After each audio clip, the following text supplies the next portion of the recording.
क्या हो जिसे आप सबसे बड़ा मसला समझ रहे हैं वो मसला हो ही ना। वर्ल्ड वॉर टू में अमरीकी फौज रोजाना अपने सैकड़ों त्यारे दुश्मन पर हमला करने के लिए भेजती। उनमें से कुछ वापस आ जाते और कुछ कभी वापस ना आते। जो वापस आते उन पर गोलियों के निशान होते, विंग्स, बॉडी और टेल पर। फौज ने फैसला किया कि जिन हिस्सों पर ज्यादा गोलियां लगी हैं वहां पर आर्मर्स यानी मजबूत धाती शील्ड्स लगाई जाएं। लेकिन फिर आमद हुई अब्राहम वॉल्ट की, जो एक स्टैटिस्टिशियन थे। उन्होंने एक ऐसा सवाल किया जिसने सबकी सोच को बदल दिया। हम सिर्फ उन जहाज़ों को देख रहे हैं जो वापस आए, उन जहाज़ों का क्या जो कभी वापस नहीं आए।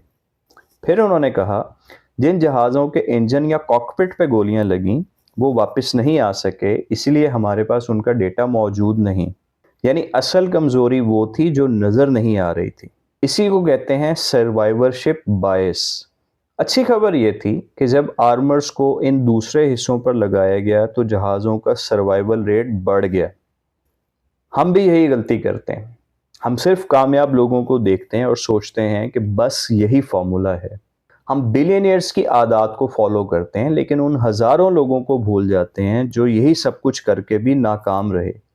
हम सोशल मीडिया इन्फ्लुएंसर्स को देखते हैं, लेकिन उन लाखों क्रिएटर्स को नज़रअंदाज कर देते हैं जो कभी ग्रो ही नहीं कर सके। स्टॉक मार्केट में हर 10 में से 9 लोग नाकाम हो जाते हैं, लेकिन हमारा फोकस सिर्फ सक्सेस स्टोरीज के ऊपर रहता है।